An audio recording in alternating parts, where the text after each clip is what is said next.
that you guys have asked me when it comes to pay as a radiology technologist. I am using my computer to answer all of these questions live. So the sun is shining.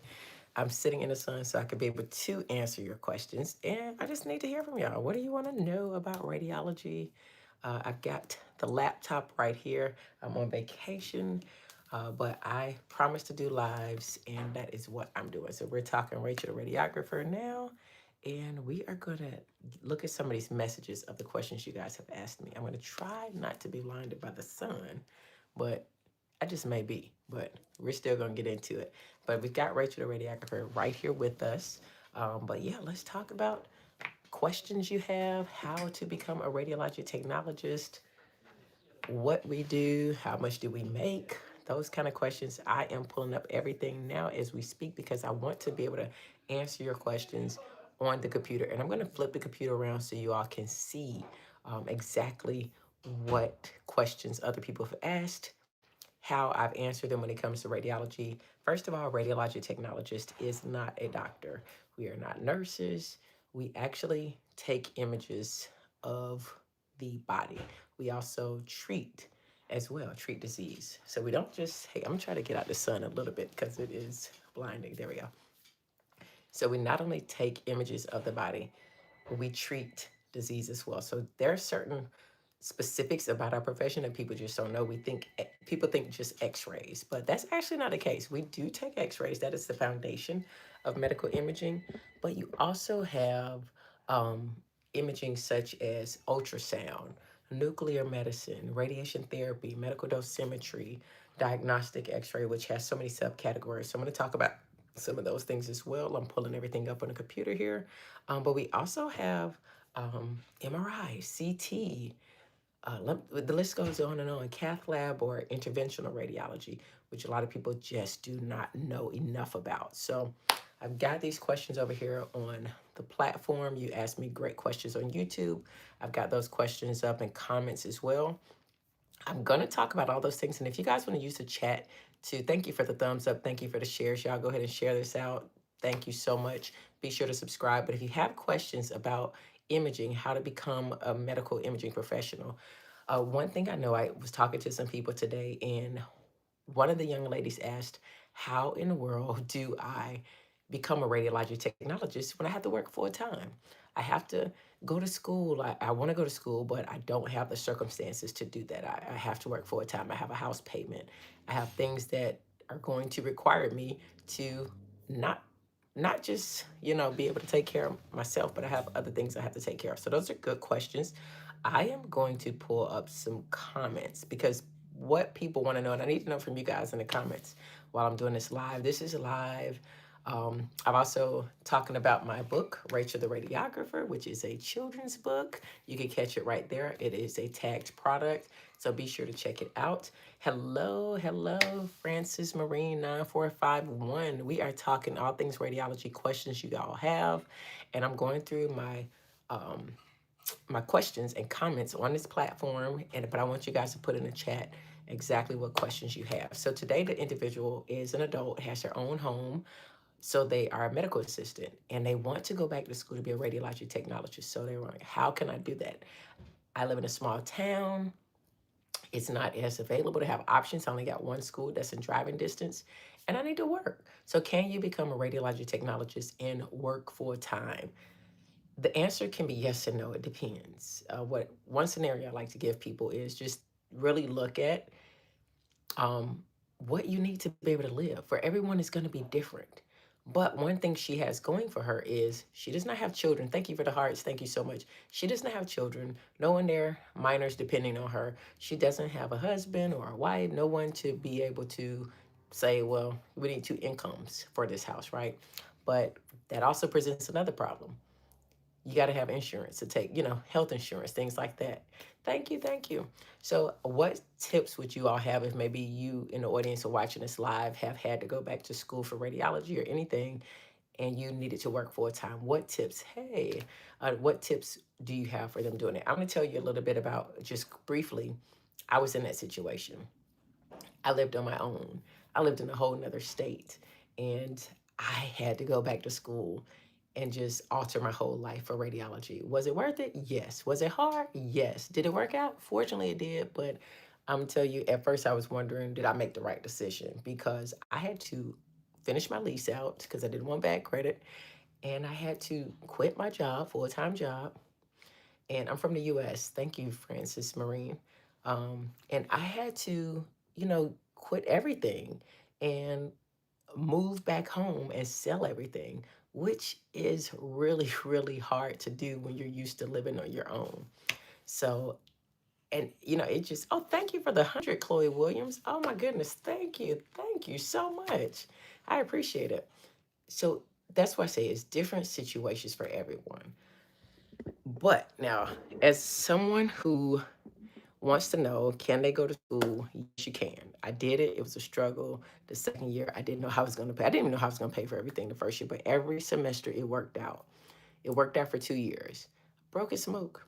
Broke as smoke going to school, but it worked. So the tips you may give in the comments here, if you guys have any in the chat, please give them. But I told her, apply. Apply, start to maybe look for a roommate in your home. You can rent out your rooms. That's an option. So I'm trying to give you guys tips too of how you may be able to do it. Were you able to?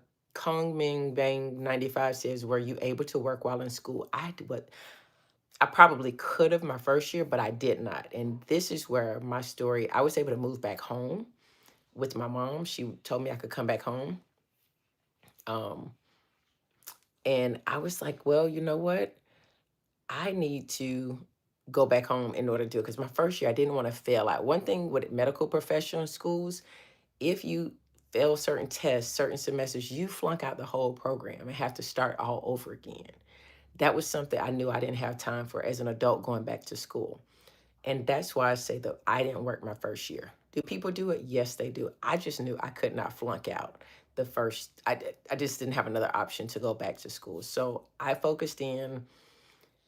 I focused in and just worked for a year before I went to school, saved up all my money, and just was a first year of school. I just focused on school. I didn't go out and party. I didn't do any of that stuff. I just had a car note and I ate at home. It's just how my first year was. The second year, I did work as a student radiologic technologist, and I worked on Fridays and Saturdays. So I was able to get a job at a hospital. You like math? Great. Oh my goodness, that is so good. You'll do well. And even if you're not good at math, we have formulas that we do in radiology. So you'll now medical dosimetry, you need to be better at trigonometry and calculus and things like that. You're welcome, Kongman Bang 95. So people do. I did not my first year, but my second year I did actually worked as a student technologist. And I'm gonna tell you, the money was helpful because it took a pressure off of me, but also the school didn't have the same pressure the second year as it did the first year. Hopefully that's helpful. Great question. Um, One should know how to manage time to work while studying. That's some good advice from Aporva 1011. Excellent advice. Thank you for that because it does take time management. And that's if it's just you. Imagine if you have children at home, if you have a mate or a significant other at home, your time management, or if you're caring for a parent. I had a sick parent, didn't live with me, but I still had to go and check and make sure things were good. And I only had the weekends to do that. I was married my second year. I got married my second year in school. That was an extra added thing. Managing time, even just by yourself and trying to study. Right now, I'm back in school, trying to finish up a degree, and y'all, it is rough because I'm a full time content creator. I'm also I do radiology not full time because I've never had to work full time. I do work full time hours, but I don't work. I work for myself in radiology, and I contract myself out. So my schedule is very flexible. Some weeks I might work 60 hours. Some weeks I might work zero, and then some weeks I might work 40. Some I might work 20. It just depends on what I'm doing as a contract. But managing time and studying is really hard because when you have assignments, like I just did 3 assignments in one 8 hour day, it was rough. It took my whole day. Afternoon, Denise Woods, SRT. Thank you so much, you guys. I am trying to be more consistent on these lives. So your help is much appreciated with the gifts and the likes and the shares. It is much appreciated because carving out time to come on here and give helpful information. And the reason I said I was going to make sure I got on today was because I got a message the other day. I don't know how I can share this, but I don't think I can share the screen. Maybe I can. It's a green screen on here, right? Is there a green screen on here? Do y'all want me to show you this? It is a green screen. Uh, let's see. I'm going to try to show you a message I got. Here it is. There we go. I got this the other day, a picture of my children's book that I wrote. Someone texted me and said this. Can you see that? That is so cool. This person works in radiology and they have my book in this children's hospital and they use it to help kids get through their radiology exams. They read them stories. Like, I woke up to this text message. I got it one more just yesterday morning. Friday morning, I woke up to this text from someone I know who evidently didn't know I wrote a children's book. But her children's hospital has it, and she recognized my name and said, I know her. She calls me Shawnee. She doesn't call me my full name. Wow is correct. That's how I felt was wow. And I'm like, who bought the book? Someone bought the book and donated it to this radiology department. Nobody knows who bought it. So thank you, whoever bought it. And thank you for sharing this with me. So that's why I was like, I've got to come back on here and make sure that I'm trying to take the green screen off now, sorry.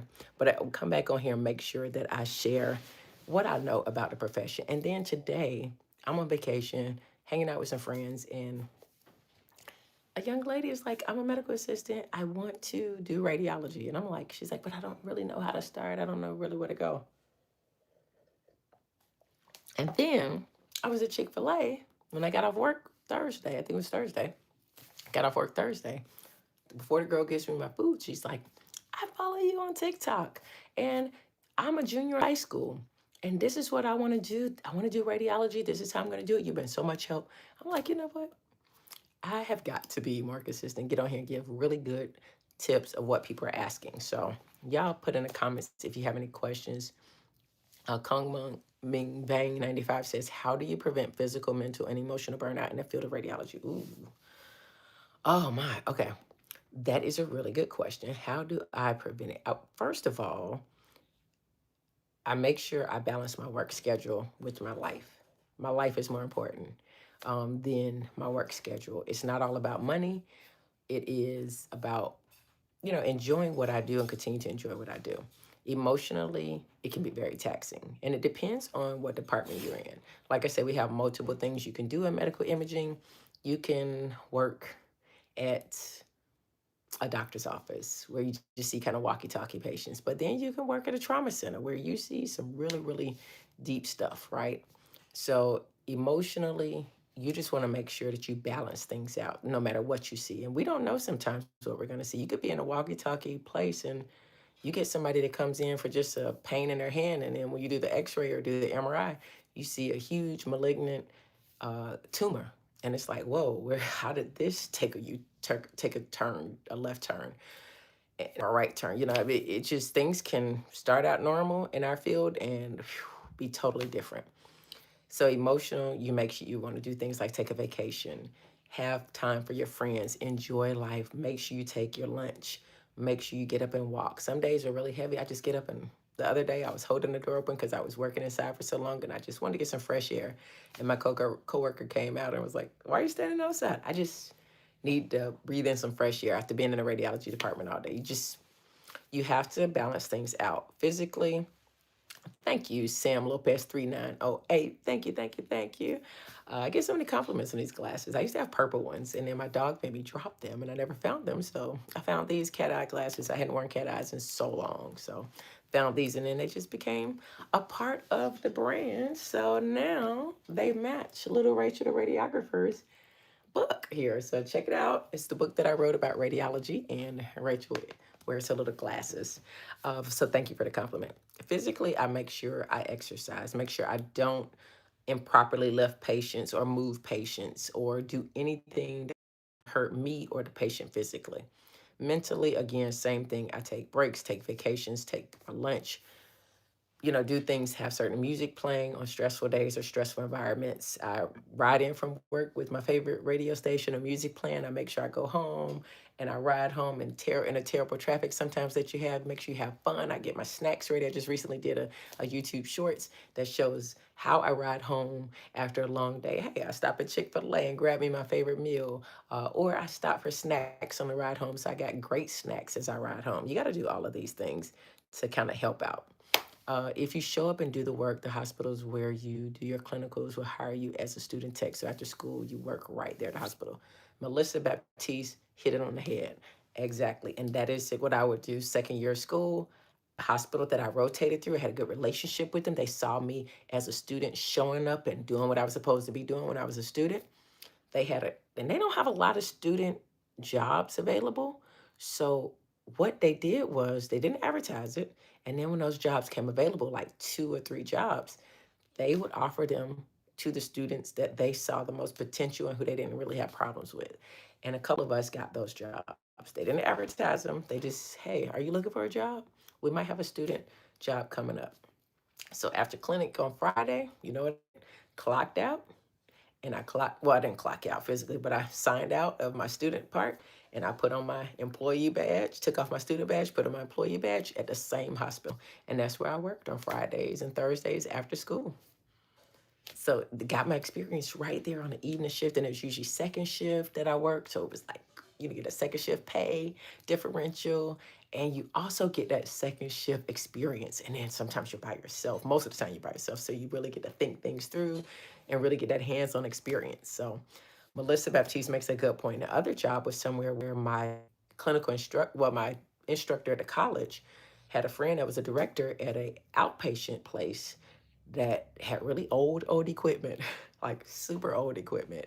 But I'm gonna tell you, it was the best thing I could have done because they gave me a job and it was on weekends. So it was like 12 hours on Saturday, or I could do 12 hours on Sunday, sometimes 8, depending on what I could do. And, it was like 12 or 13 bucks, I think. It wasn't a whole bunch of money, but hey, it paid the bills and it gave me confidence and experience. So I'm gonna tell you, it's really worth it. Okay, so I caught up on the questions. Good questions. Mm, so B Baba Yaga says, what if someone is out of America, wants to do a job in America? I don't know anything about that. Thank you for the question. I don't know anything about how that works. That has to do with immigration and visa, work permits, and all that. And in order to work in hospitals, you have to have some type of education that is following the guidelines of the ARRT and the education in each country. Like I just can't go to India and just start working in radiology. I have to follow that country's student and visa laws, immigration, all of that, plus hospital laws on education. So hope that helps. Kong Man Bang says, 95 says, what advice would you have for someone deciding between nursing and rad tech student? Great question. We get this a lot. I actually made a video on it, a short and a long form video. So honestly, I have a lot of family members that are nurses, different type of nurses. Some are work from home nurses. Other ones are bedside nurses. Other ones are nurse practitioners. So there are different things you can do in nursing, which is a good thing. Some people feel like radiology, you cannot do different things, which is not true. And that is the purpose of what I give content on. I've never been a nurse. I just know it from the eyes of those that I know and that I have in my friends and my family group. I would say I don't think either one is a bad choice. I don't think you can go wrong either way. It all depends on what you're looking for. And you don't know until you get into it because they're both so different. They're not the same at all. It would be like asking someone, should you be a doctor or a nurse? Totally different, like night and day. What we do is very important. Third largest medical profession in the nation for medical imaging. Third largest, doctor, nurse, and then medical imaging. Third largest, so that says something right there. But if you're undecided which one works for you, I would encourage you to shadow each one extensively. Don't just go for one day or a few hours. Extensively travel through medical imaging as a shadower. Go to different outpatient centers, hospitals, any place that will let you shadow every department from nuclear medicine to radiation therapy to ultrasound to radiologic technology interventional. Rotate and shadow as much as you can. And when it comes to nursing, shadow cardiology, shadow radiology nursing, shadow bedside nursing and med surge, shadow, um, it's a huge Rottweiler walking out there. He's huge.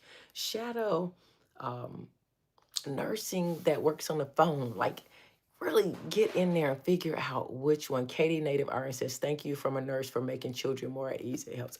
Oh, thank you, thank you, thank you. I agree. This book, I was excited to make it. It's the first of a series of books. It has a coloring book to go along with it as well.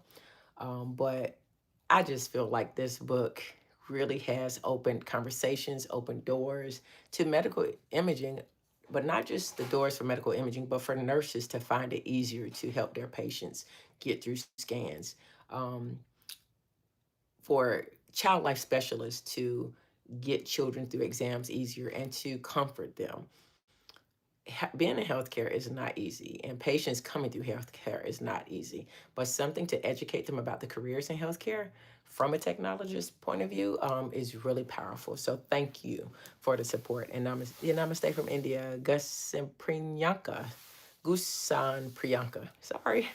But thank you guys so much for the love. 20 minutes on this live. This is a record. Usually I do 20 minutes and my voice is going.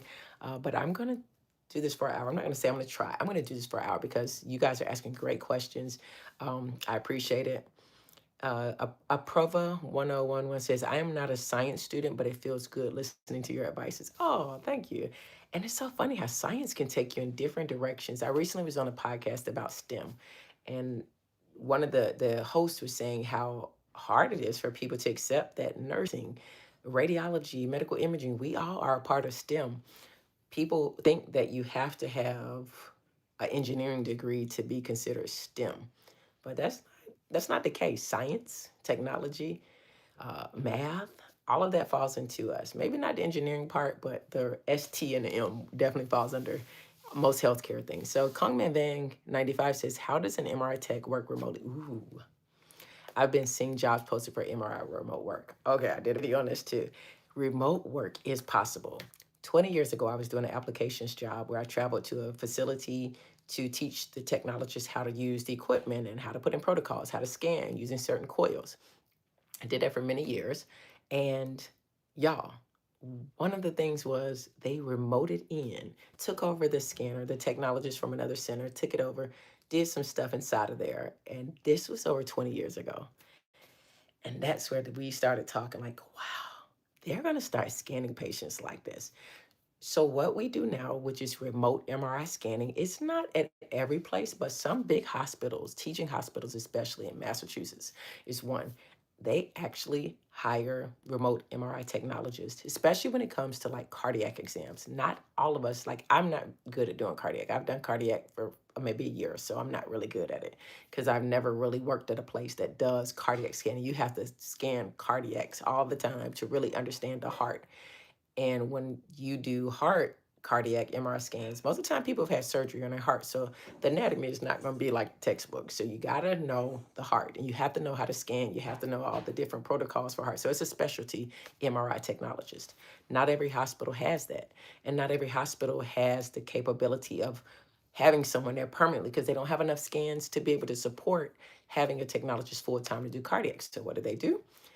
They have the scanner to do it, they have the patient, but they just need to take maybe once a week. So they hire out or contract out a cardiac MRI technologist to remote in and do the scan. Someone else puts the patient on the table, hook up the IV, do all the questioning, make sure everything's taken care of on that end. But the remote technologist scans. That's one aspect of it for specialty. But for general scanning, there are places that don't have techs or don't want to hire techs or can hire techs for whatever reason. So you will be at a facility, usually not at your home, because a lot of places don't have the system capability to support that many images and that much power coming through at a house. Like you'd have to set up a big block port to be able to get all that imaging to go across. So Hopefully that helps. But I love that question because MRI remote scanning is happening and it's growing.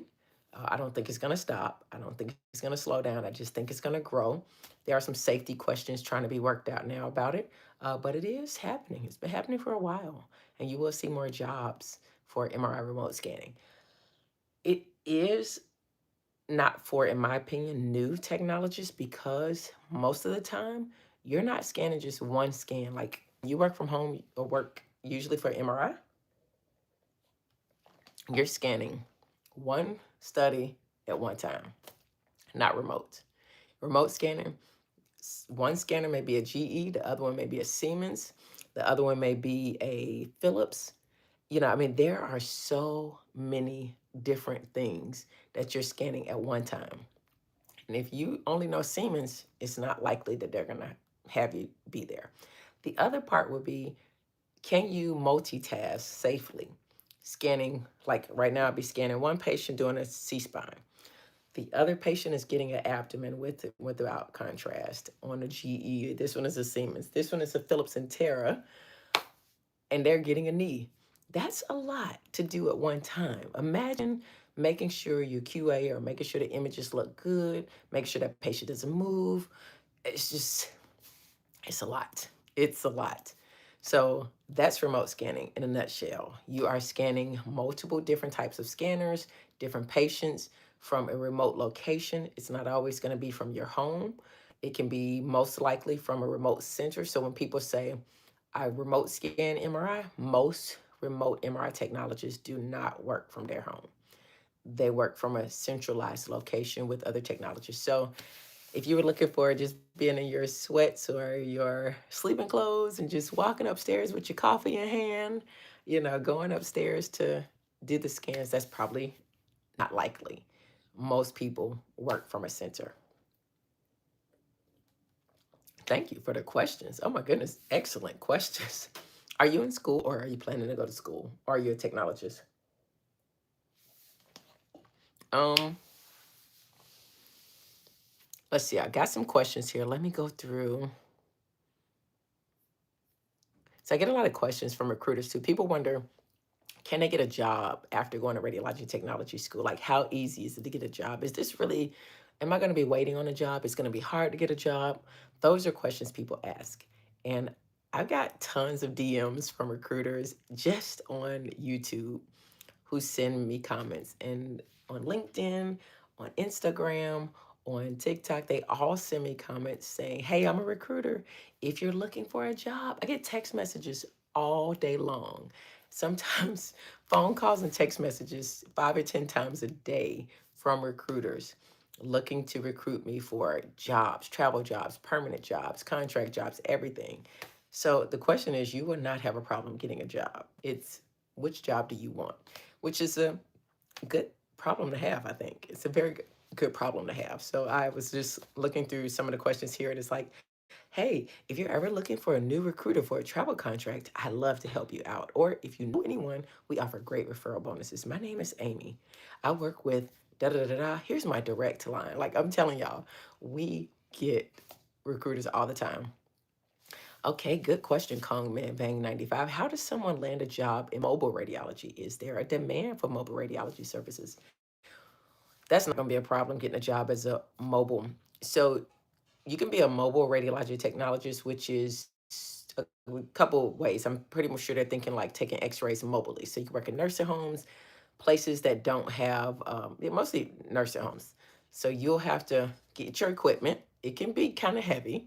I did mobile for a minute and it was lithotripsy. I think I did one case and I was like, yeah, no, it's not me. The machine is going to take me out trying to roll machines like surgery machines for x-ray. One rolled away down the hallway from me and then people never invited me to come back to the OR again. That equipment is very heavy.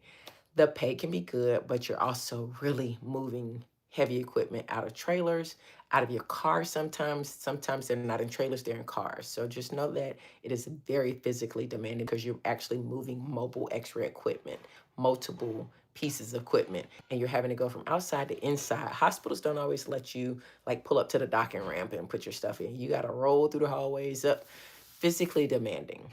Not hard to get a job in those. Those are usually high turnover. Most people in them don't last long. So you'll see x-ray jobs mobile a lot, and it is in demand. And it's also a good business to start yourself. So if you're entrepreneur minded and you maybe have some contacts in nursing homes or somewhere where there's a population that can't get out to get to their x-rays, and they need someone who has mobile x-ray equipment, who has a business for that, that is a great business idea. And what's stopping you from having your own mobile x-ray company? I'm gonna tell you, 20 years ago, I started my own company. Staffing is morphed into other things. And for many years, it just employed me. And then eventually I had employees. But now I don't have employees. I do something else with the business. I don't staff anymore.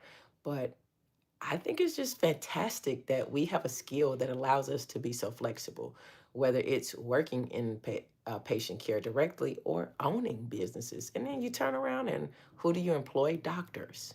Yes, mobile x ray companies employ doctors because who's reading the x rays? You have to employ a radiologist. Yeah, we don't think of ourselves like that, that we could employ doctors, but yes, we can. So that the skill that you have of taking X-rays can maybe start your own mobile X-ray company. Think about that. Uh, Thank you, Goose Priyanka. I never thought of opening a business like that. That's awesome. Yeah, Kongman Van 95. What's stopping you? Why not? If you've already got the skill, I know ultrasound techs. I have a friend that owns two ultrasound companies and looking to add CT and MRI to them. That is a business that you already know how to do. You wouldn't have to employ anybody. You employ yourself to do the scans, right? And then you find a radiologist to read everything. But you can actually do the scans because that is your skill. Now, the business part makes sure you got your business together, but you can start the business and you run the business as a technologist. You don't have to pay anybody, you pay yourself, keeping all the money within the house. Whereas people who own the business don't always have the skill. So they employ you or me.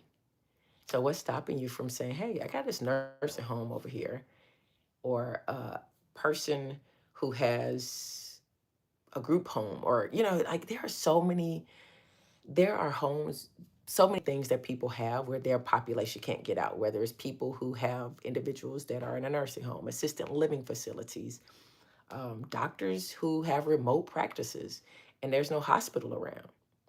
You come every Saturday and do x-rays, or you do mammographies, or you mammograms, like they're ultrasounds. If that is your skill, why not take it to where someone needs it? So hopefully that's very helpful. Yeah, I'm here to help you guys just think outside the box. If you're looking into our profession, anything that I know, I'm definitely here to share. Definitely here to share. So that was one of the messages that I got. Let's see what else other message I got here. Oh, someone said, "Good morning. I have a bachelor's degree in economics, but want to transition to rad tech. Do you think it's a good idea? What do you guys think?" I did a video on this, and this person already has a bachelor's degree. Is it a good idea for them to transition over to radiology technology? Love to hear what you guys think in the chat. I'm going to tell you what I think. First of all, what are you doing with that bachelor's degree in economics? Are you employed? Is it paying your bills? If so, why do you want to leave? Why are you thinking of transitioning over? That's a question. Are you thinking of transitioning over to a radiology technology program because you're bored? You want more flexibility? All of that's important to know before you decide to quit your job that you're doing with the economics degree, if it's serving you well, to go over to something that's just trending on social media in your eyes, but you really don't know much about it. Because to me, that's a big difference. Economics major to healthcare. Do you even like people? Like, some people don't like people. They just see, oh, I can work 312s, I make good money. I have consistent income, a consistent job. I won't be laid off a lot like some of these other jobs. But you may hate every day that you go to work, and may make it a very toxic environment for others, and not give good patient care and not be good at taking care of sick people. So I would first try to figure out, why are you making a transition? Why do you want to make the transition? And if it's for a good reason, flexibility, more money, that's not a bad reason. but you have to make sure you actually like working in a healthcare and hospital environment or healthcare environment, period, because we see a lot.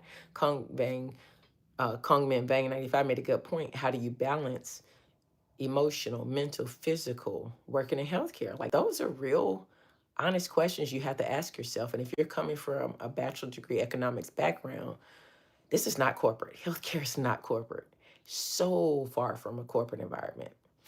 So Kong Meng Bang 95 says, I often hear rad techs and other radiology professionals say that the jobs in radiology are often monotonous after a while. How do you deal with a career that can get monotonous? Boy, you are coming with some good ones. I agree. I'm the kind of person, if y'all can't tell if you follow me, I do not like doing the same thing for a very long time. Now, I'm going to do it and master it and be good at it. But when it's time to move on, it's time to move on. That's just my personality. I never felt like radiology got monotonous, so that's why I left. I left. Thank you, Oda10316. I appreciate it. Talking about the red glasses are cute. And the red glasses have inspired this brand book, Rachel the Radiographer, first in a mini series that I am doing of books. This is a children's radiology book, and it has a spine, so it goes perfect on a shelf in any store, any bookstore, kids' room. Yes, grab it. I got a coloring book to go along with it. Also, y'all support it. It's a great radiology book written by a radiology technologist. So I personally don't find what I do monotonous. Monotony to me is, I don't know the accurate definition, but when things become monotonous to me, I'm bored. I Not that I'm just repetitively doing things, but I'm bored repetitively doing things. I worked in radiology, which barium enemas, barium swallows, fluoro cases, hysterosalpingograms, diagnostic trauma, orthopedic. There are so many diagnostic X-ray. There are so many different directions you can go. Surgery. I didn't like surgery, so I never did surgery. But the so many other directions just in diagnostic X-ray that you can go if you're feeling like. And this is where I think some technologists get that bored, monotonous thing from, is because they only want to do orthopedics. Yeah, that's all you're doing every day. That's all you see. It does get kind of like routine and robotic. But if you say, well, I want to work at this trauma center where the x-rays are not orthopedic type x-rays, which orthopedic type are surgeons who need you to do knees a certain way, feet a certain way, because they're doing surgery on not just bones, broken bones, but ligaments, torn ligaments, tendons. They're putting people's ankles back so the people can walk without pain and be able to rehab. So you're kind of doing the same views over and over for Dr. Fletcher and Dr. Mann because they like standing knees, but they don't like standing knees. Sorry, the sun is really coming in at me. I'm trying to run from it, but it's coming different directions every time. So sorry. So what I tell people, if you're going to be in any type of modality, what you want to do is bounce around, be open, be fluid, be willing to not just stay in orthopedics, but say this week I want to do fluoro. And some departments do that, which I think is very good because you're not just going to be able to stay in diagnostic radiology because you don't like fluoro or you don't like surgery. They know what that does to human beings is being stuck in one environment because you're afraid to move around. You're afraid to go over here. You're afraid your friends aren't over there or that doctor's mean. Well, you need to see different things as you're doing stuff. So, and for me, what I chose to do after so many years, once I did something, I moved to another modality. We have over 11 modalities in medical imaging that you could do. I do not see how you get bored in this profession. And it's not like you could just go to CT for 1 week and, okay, I'm a CT tech. No, it takes years of experience, training, passing exams, continue education to do each modality. And sometimes extra schooling. So if I want to go be a radiation therapist right now, I don't have to go for 2 years like other people because I have a radiology technology degree already and hold my ARRT with an R, which is rad tech, radiology technology. I can go take a year certificate program in radiation therapy. I can go take a year certificate program in nuclear medicine. I can go back for radiologist assistant and get my master's and do what radiologists do to a minimal level. But like, if I get bored, I can do what I've done, which is move over to mammo, move over to MRI, move over to CT, do interventional. Like, there are so many different things I could do in that. So that's how I deal with people saying this becomes monotonous. To me, those people that say that are unwilling to venture out of where they're at. Melissa Baptiste says, are there any side effects associated with any of the modalities in your experience? I can speak for mammo, x-ray, MRI, CT. When you say side effects, do you mean from like radiation and stuff? So if that's the case, I don't get radiated. I don't stay in a room with patients. I use positioning mechanisms. I use family members if I have to hold them still. I use different tools that we have to make sure people don't move, so no one has to stay in there and hold them. So I don't get radiated. In my career, I could probably count on one hand how many times I've been radiated, either because I chose to stay in or I didn't get out fast enough and forgot, just something. Uh, but the side effects can be some modalities, depending on what machine you work on. I say with MRI, you have to pick up heavy coils. So that can take a toll on your upper body, back, lower back, that kind of stuff. But a lot of the newer equipment, the coils are a little better. They're not as heavy. A good scheduling department will schedule exams so you don't have to have a knee cord this way, spinal cord this way, then a body cord, and then back to a knee cord. And, like picking up coil after coil, different ones changing after every exam can be taxing on the body. So if that's what you mean by side effects, I hope I answered that question, Melissa Baptiste. If not, let me know in the comments. Kongman Bang 95 says, what are some red flags a new grad tech or anyone pursuing a rad tech, a radiology should look for during a job interview? Ooh, okay. Wow, that's a good one. I got some. One of the red flags that I've seen is if you keep seeing a job pop up. I'm trying to figure out how to say this. If you keep seeing a job pop up every few months on Indeed, that's a red flag. So if the job popped up and it sounds great, like 312s, 7 to 7, Monday, Tuesday, Wednesday, and then 6 months later, it pops up again. Or a year later, it's back up again. Or 2 years later, and every year it's popping up. Like, people are not staying in this job for a reason. It's 312s, Monday, Tuesday, Wednesday, which means you have Thursday, Friday, Saturday, Sunday off. That's a beautiful weekend. Like, people would put up with some crazy stuff for a great schedule. Oh, and did I mention the pay is fantastic? That's a red flag. A hot, burning red flag. Hopefully, sorry, y'all, the sun is really coming in. I can't escape it right now. Let me see it. That is a big burning red flag. If a job, so run, or ask a lot of questions. Maybe not run, but if that job keep popping up every year, y'all, it's a problem. And the problem is not the technologist. Another red flag that new grads should, wait, the question went away. Let me go back to it. Oh, thank you, Warren 1A. You're so nice. Thank you. Red flags, new grads, techs. Okay, so if they offer you a sign-on bonus, that's always going to be offered to new rad techs. Watch out for that. I'm not saying don't take it as a new rad tech graduate, but as a new rad tech graduate, I don't think you should take it. And if you do, consult an experienced person that you trust, that you could talk money with, because you can't talk money with everybody you know, right?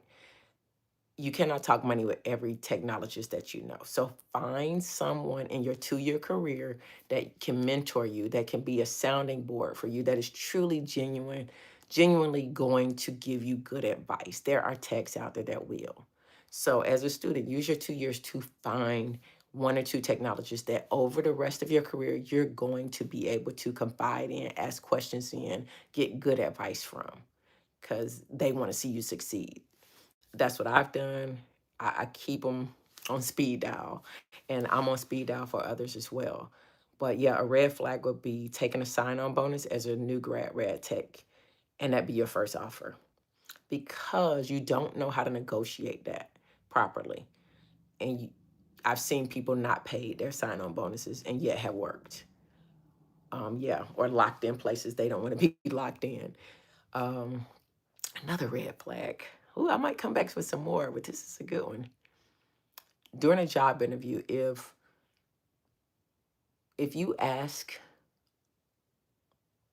whatever question you want to ask, like if you're made to feel like you cannot freely ask questions in a job interview, I think that, and I say that because sometimes I've seen new grads like rushed through job interviews and never, for me, I when I would interview people, I would say, "Are you sure you don't have any?" Before I would interview, I let them know. Write down. I would tell them, write down all your questions. Think about questions. And there were times when I knew they should be asking certain questions that they weren't asking. I would say, "Well, did you have a question about the hours? Did you have a question about the PTO? Did you have a question about what's our environment in our department? Did you want me to tour you around?" Like a lot of times you should be able to be toured around during your interview. I'm gonna take you around so you can see the technologists in there. You can say hello. I want to see how you interact with the other technologists just by me walking you through the department. I want to see how they respond to you, how you respond to them. And if you ask to do that and someone, no, we don't do that, that would be a red flag for me. Why don't you want me to see the people in the department? Like that would be a red flag. That's all I can think of right now, but that's a good one. Uh, S- Stacy one bass 6953 says, "Hello, hey Stacy, have a question. What healthcare experience is good preparation for RT school?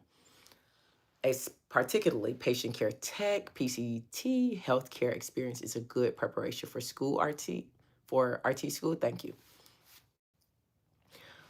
I didn't have any healthcare experience when I went to school. I literally had customer service experience because I was a hairstylist for many years, had my own salon, used to working with the public, but I had zilch, zilch healthcare experience. Never worked in the hospital, never worked in a clinic, never. I never even been to an ER as a patient. Like I had zilch, zero. But I like people.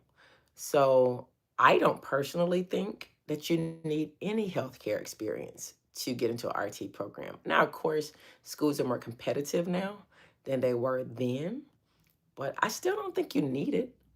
I believe like the sooner you get into a program, apply to a program, the better your chances are to getting in.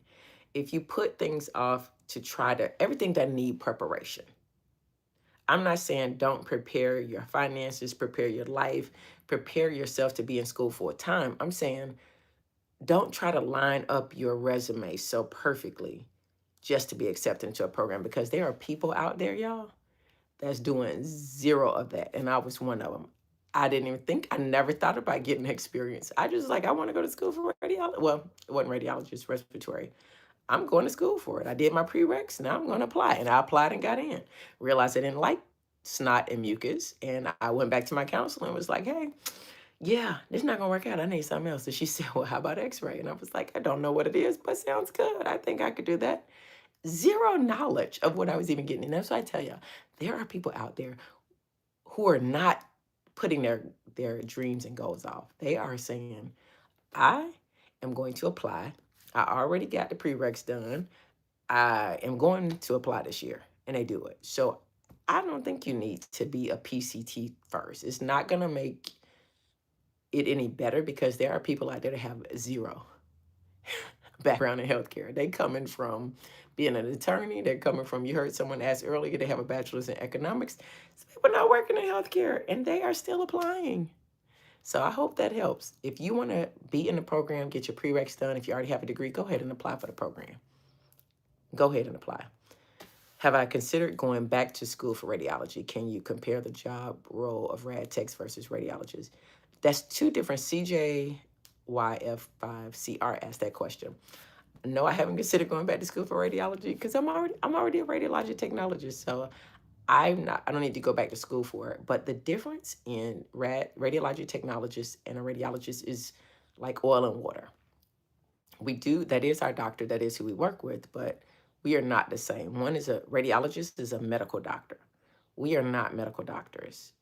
We have a degree in medical sciences, medical imaging, which allows us to be able to take the imaging, treat with imaging, use imaging to treat. Like radiation therapy treats diseases. Nuclear medicine, x-ray, we image and diagnose certain things. But you have others that treat using imaging, treat disease. we're not doctors, so it's two different things. You have to get a medical degree, then specialize in radiology to become a radiologist. Thank you, Stacy. I'm glad that was good advice. How can a new grad tech prepare for the first job interview? Tips on how to shine during these job interviews. Kong Man Bang 95. Okay. A new grad will prepare for their job interview by, first of all, knowing the company that you're applying for. Like, really get on their site and learn about the company. Because I think that is important more so than the job. You know the job. You've been in school, you know the technical aspect of it. That is a no-brainer. Don't worry about that. Go in there and shine like the great student that you were, the tech that you are, and don't worry about the technical part. You're going to shine through there. Most likely, they're not going to ask you technical questions. If they do, you got this. But what I think a new grad should do to prepare for a job interview is ask questions that you want to know. Don't worry about, is this a good question, not a good question. Just write down all the stuff that's important to you. If being off on weekends is important to you, but you think they might require a call or they might require weekend work, like one Saturday a month. There are some jobs out there that every tech has to work one Saturday every month, which means that one person isn't stuck on the weekends. Well, if you know you don't want to work on Saturdays, that might not be the job for you. So come prepared to ask because jobs change as you get them. They might say, oh, we know we hired you for Monday through Friday, but someone quit and we need you to pitch in. So you're going to have to work Saturdays. Once you get comfortable getting in there, like ask those hard questions. How many PRN techs do you have? If you're coming in full time, I think this is a really good question to ask. Ask companies how many PRN technologists do they have on staff? And why that's so important is because when you start working, if your company doesn't have a sufficient enough amount of PRN technologists in your department, y'all not gonna be able to take off when you want. They're gonna start telling you to find your own coverage because they don't have enough PRN staff. I was just somewhere and a guy just was hired at a company. He was like, we got to find our own coverage. And they were like, yeah, we got to ask each other, can we swap this? Can we, because they don't have enough PRN technologists. That's not going to fly with a lot of people. It's like, I work every day. I got PTO. I'm taking off. That's up to the management to find my coverage. That's not up to me. So those are questions I think you should ask. And I think people either are afraid to ask them or they don't know to ask those questions. But that is a big one. How many PRN tech? And how easy is it if I put in my PTO? How somebody just put in one of the groups that is it reasonable to have to put PTO in 6 months in advance? I don't think that's reasonable. I do not. Because I don't know. I might decide tomorrow and say I need next weekend off. I'm tired. Okay, sorry, someone called me. I thought I turned it on there. But I don't know 6 months ahead of time if I need time off. I may not find out till a few days before or a week or so before. If I got PTO, I want to use it. So those are some of the things I think people don't ask that they should ask. Another thing that I think new grads should ask is, um, what are the lunch schedules like? Do people get their lunches? What if, what will what will be expected of me? How did a radiologist act with new hires? Because sometimes there's this initiation phase that radiologists try to take people through when they knew you're a new technologist. They want to kind of put you through this initiation thing. So really understanding the culture, the environment of the department.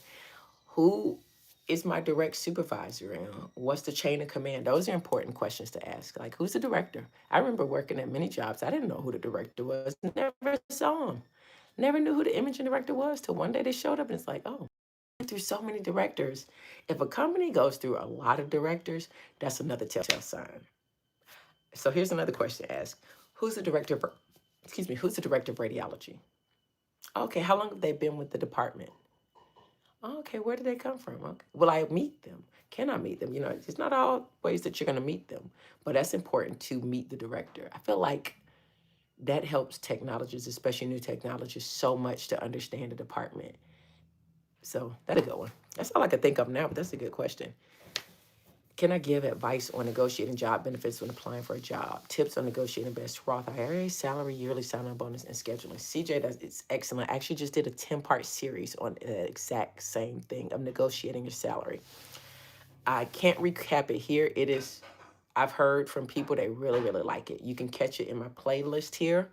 But I'm not finished loading the whole 10, but by the time you catch up, it is a 10-part series. You can also catch it on LinkedIn.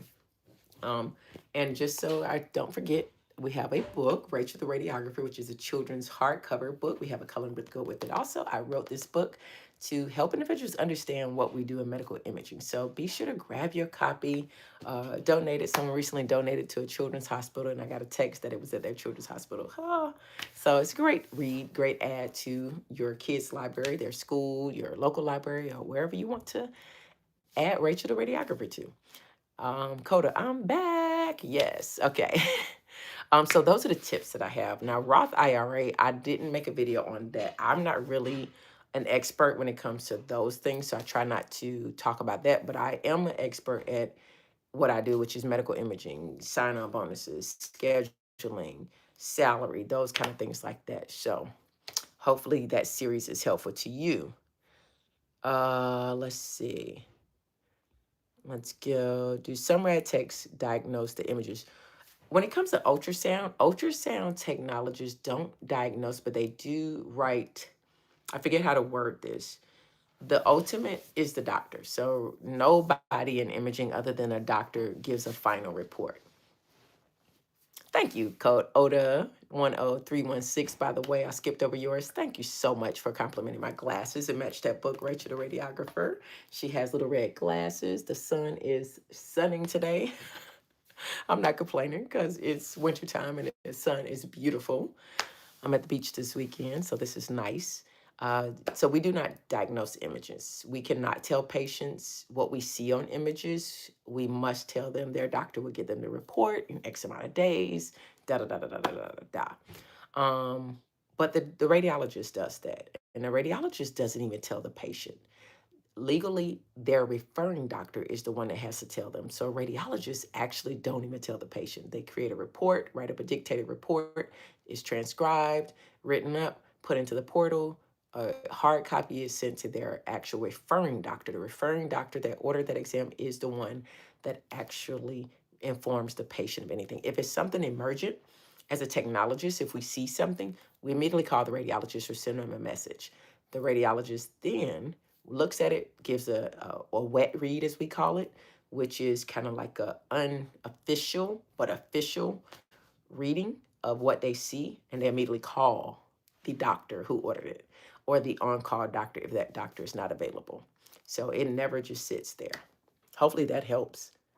I'm struggling with registered nurse and rad tech, 42 years old, new immigrant in the U.S. Any advice was helpful? Yay, thing. Good question. Sorry you're struggling with it, but I think you're in a good place, but I understand where you're at. When you're at that age, it's like, I got to make the right decision because I don't have much time to make the wrong decision. And at this point, I don't want to, because usually starting over second career, you don't want to make the wrong decision. I don't think you could go wrong with either one. I just don't. It depends on what you want and what you need out of it. Which one is going to offer you the flexibility to schedule all of that. But I don't think you could go wrong with either one. So the prerequisites are usually all the same for health care programs. You need a biology, you need a chemistry for some of them. You need a anatomy with lab, anatomy biology with lab. They're all pretty much the same. So it's up to you which direction you want to go on. But I don't think you can go wrong. I just don't. Do you recommend any books we can study before we start school? Don't study a thing. Don't waste your money on any books. I, don't waste your money on anything. Take a break, take a vacation, because when you start school, it is going to be rigorous. You are going to hit the ground running hard, and you are not going to have a breather for 2 years. You are going to be in class studying, testing regularly, education on stuff you've never ever even heard of before.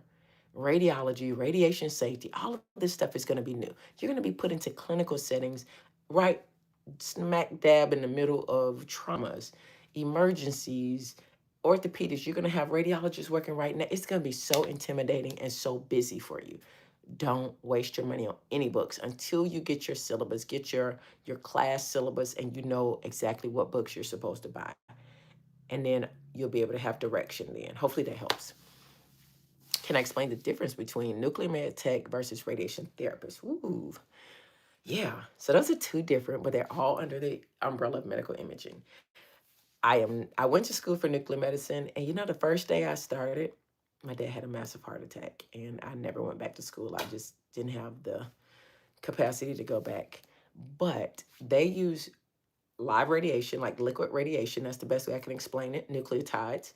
And they put an IV in and inject that throughout the body. Now, it could be for different things. It's not always for cancer. Sometimes what they want is to figure out where whatever it is they're looking at is in the body. So they'll inject it. They'll use certain cameras that can pick up after so many hours. They let the tracers go throughout the body, the bloodstream, and they go ahead and look then after that and they see where those tracers went. Sometimes it can be they're trying to see where the cancer is or where tumor is or where the weak part is in a body. Maybe it's not cancer and that they're trying to diagnose something. A thyroid uptake scan. So they're trying to look at the thyroid. So where that nucleotide goes to, and then they use a special camera, they're able to see that. Radiation therapy, on the other hand, isn't always just for cancer. It can be for other things as well. And they use radiation therapy to give targeted radiation beams through healthy and unhealthy tissue, but beams that are going to be radiating a patient that has gone through whatever exams to figure out what's going on. Like I said, it could be for cancer to shrink a tumor. It could be to shrink something else that's not cancerous, but they need to shrink it and use radiation to do it. Um, and that is over a course of weeks. You have a medical dosimetrist and physicist or an oncologist that creates a treatment plan for the patient, and they use radiation to treat whatever the issue is. And that can be for a period of weeks, months, however long that prescription is for. So that's the difference. And yeah, they're not the same. Depending on your modality, and rad techs make more than radiologists or the same. No, doctors are the radiologists, so of course they make more. Do I recommend direct pathway for radiation therapy? Ooh, good question. I don't think either way is wrong, honestly. But what I always recommend for long-term career opportunity and growth is to start at radiology technology. And this is why. Earlier, someone talked about becoming monotonous and getting bored. If you go just for radiation therapy, I know plenty of radiation therapists, they're not bored at all. They love what they do. They have no regrets for going directly into radiation therapy. And that is an opportunity for you, an option. You have 5 pathways into medical imaging: radiologic technology, radiation therapy, nuclear medicine, sonogram, ultrasound, and MRI. Those are 5 pathways. If you do everything, those other 4, not radiology, those other 4, those are the only things you can do. You can only do ultrasound, you can only do radiation therapy, you can only do nuclear medicine, you can only do MRI.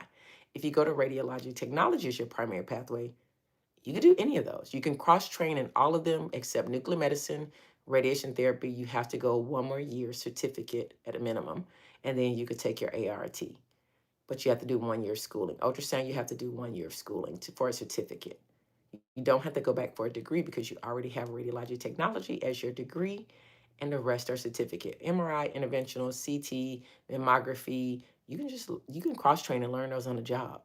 You don't even have to go back to school for those when you have your radiology technology degree. Medical dosimetry, you will have to go take a master or a bachelor's level program, depending on which one you want. I hear master's is what most people should go for, but you can do either or, master's or bachelor's. Radiologist assistant is a master level degree. You will have to be a radiologic technologist for at least 2 years before applying to that master's program. Yeah, there is a benefit, in my opinion, to going to radiologic technology first. And I say that is my opinion, but I say that because long term, if you move somewhere and there are not a lot of jobs in nuclear medicine, now what do? You can't find a job. Or you're just tired of doing radiation therapy. What do you do? Go back now another 2 years for something else? I, I just feel if you go to school for radiologic technology first, get a little tired of this, go take a on-the-job training in this, and now you can do something else. Or go back to school for 1 more year, and you could do that. Like, there are so many options when you Start with the umbrella of medical imaging and use radiologic technology as your primary pathway into the profession. So, no wrong or right. That's just my opinion. I think of long term uh, abilities to be able to stay current and stay in a place where you're not getting bored. Hopefully that helps. Rad techs can do nuclear medicine. What's the salary on that? Yeah. We go for 1 year and become nuclear medicine certified, or you can get a degree in it, but you already have a degree in radiologic technology. So you just take a certificate program of at least a year for nuclear medicine. And of course, it's going to up your salary because nuclear medicine sometimes, not all times, makes more than radiology technologists. My thing is, depending on where you are in your career, how many years would determine, how much you've moved around and challenged your salary. But if you're the same place for 20 years, you're probably not making top dollar. But you might have the great schedule that you just are fine with or close to home. So the radiology salary does increase the more other modalities that you have. Thank you so much for taking time to make these videos. You are welcome. Thank you for taking time to be here, ask questions. Changing careers can be intimidating. Yes, it can. I agree. I did it. And I keep doing it, and it's intimidating every time I do it. They're helping more than you know. Thank you so much. Thank you, CJ. Does CT, MRI, post-processing technologists earn more than CT? No. Aldi, Con, do good question, but you do take a pay cut doing post-processing most of the time. Not all the time. I can't speak for everybody. But when you work from home as a 3D post-processor, you take a pay cut. Everybody I know who's done it take a pay cut. But, I mean, think about this. You don't have anywhere to drive, so you're not paying for gas. Your gas is going down in your car, which means your maintenance is going down on your car because you're not driving to work. You don't have to buy work clothes and all that stuff. I mean, there's so many variables to being able to work from home now, which going into the department, you got to eat out, you got to make lunch. Working from home kind of cuts down on the expenses. So it might be worth that pay cut, right? Do you have any experience as a traveling rad tech? Yes. What agencies do you sign up with, and can you travel internationally? Oh, CJ. Yes, I have traveled locally and out around the U.S. I've never traveled internationally. Thought about it, had an opportunity to, but it just was not a good fit for my family. I've had friends who have worked in Dubai and Saudi Arabia. Love it. Love it. And they make that money. It's just, it's fantastic if that fits your life. Again, it is difficult. It is not like jobs just falling out the sky internationally, but they are there. I love travel work. I have no problems with it. I still would do it.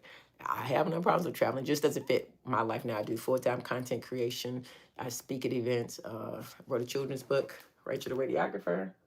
Yes, and the coloring book go with it. So a lot on my plate right now, but I definitely think you should. And I feel like now when I started traveling, there weren't a lot of travel companies, but there were enough. I'm trying to get out the sun, sorry.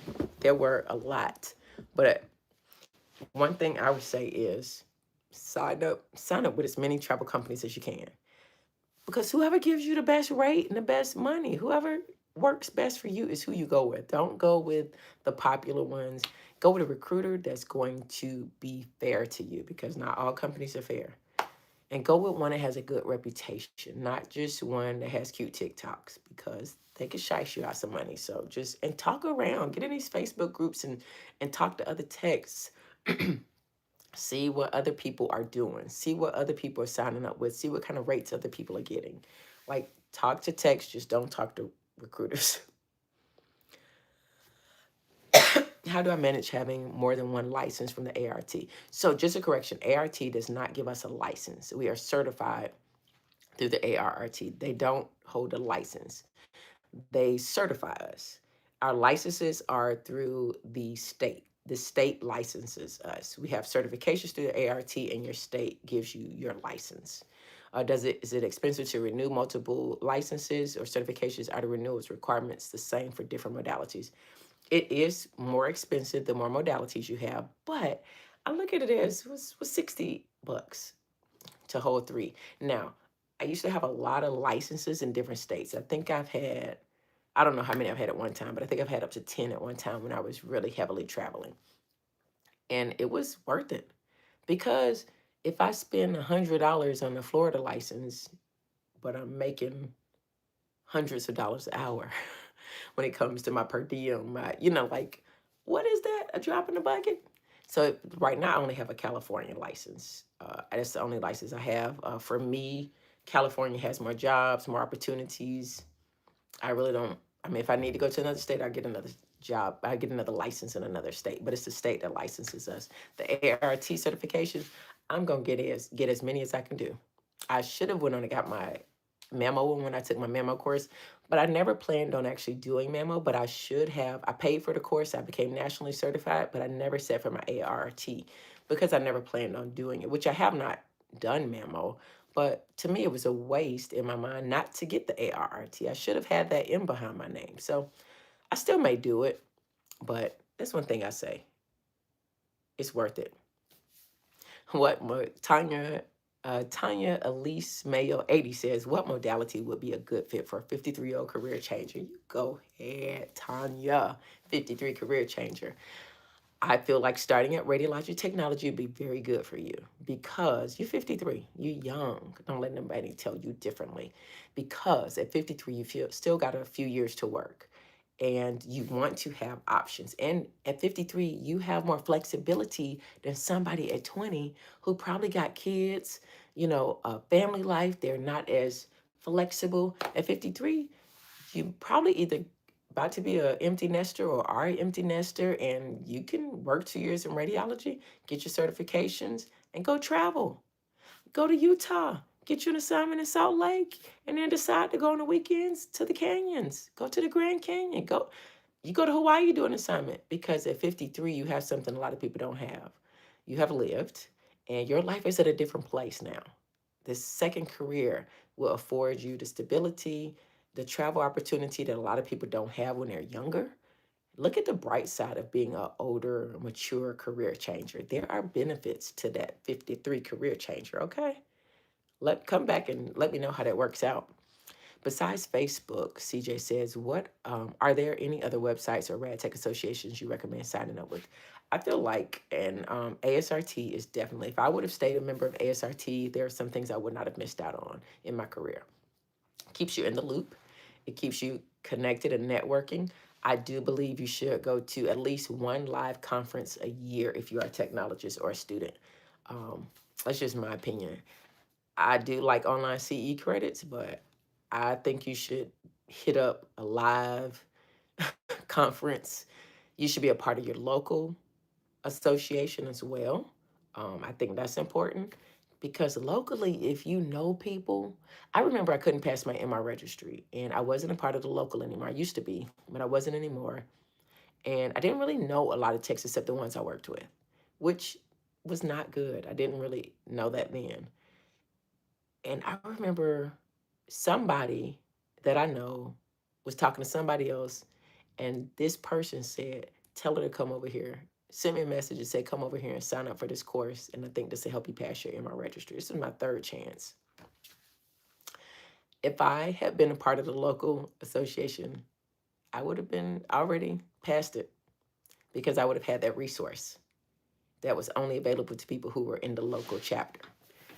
And this is why I say I think you should be either locally associated with the Radiology Association or, and if not nationally as well.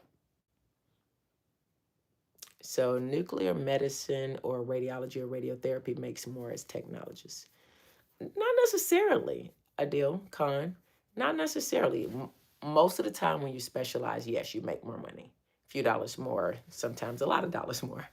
It just depends because someone who's been in radiology technology for 20 years versus someone who's just starting out in nuclear medicine, they might make the same thing. If not, the nuclear medicine tech makes less. It just depends. It really does depend. Experience, most of the time, affords you more hourly wage because you've been working longer. You have more negotiation skills. It's just different. Doesn't just because you have a bachelor's or you have a bachelor's or you have a specialty does not mean you necessarily make more money than someone who's a radiology technologist. Hello, Zonfish Ali.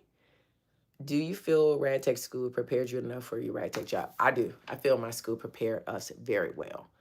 I felt prepared for the ART exam. We did so many mock exams. I was so sick of mock exams. I was like, look, I'm already making 90s. Why y'all still mock and examine me? And it's the reason they have a 100% pass rate and a 100% placement rate when it comes to jobs. They overly prepared us. I totally believe that. I mean, I have no complaints about the school I went to. And that's what I tell people. If you're in a school and you don't feel prepared, go to your advisors, go to your instructors, let them know that you need extra help, that you don't feel prepared, but you should feel like your program prepares you.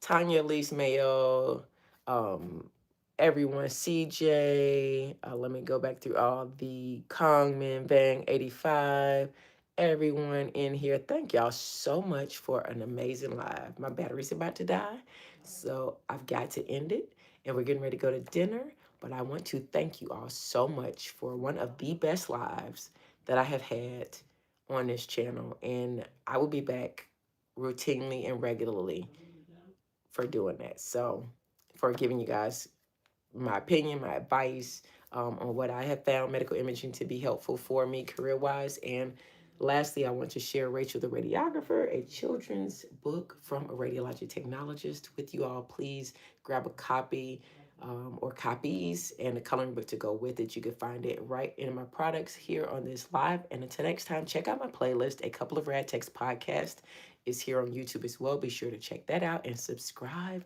And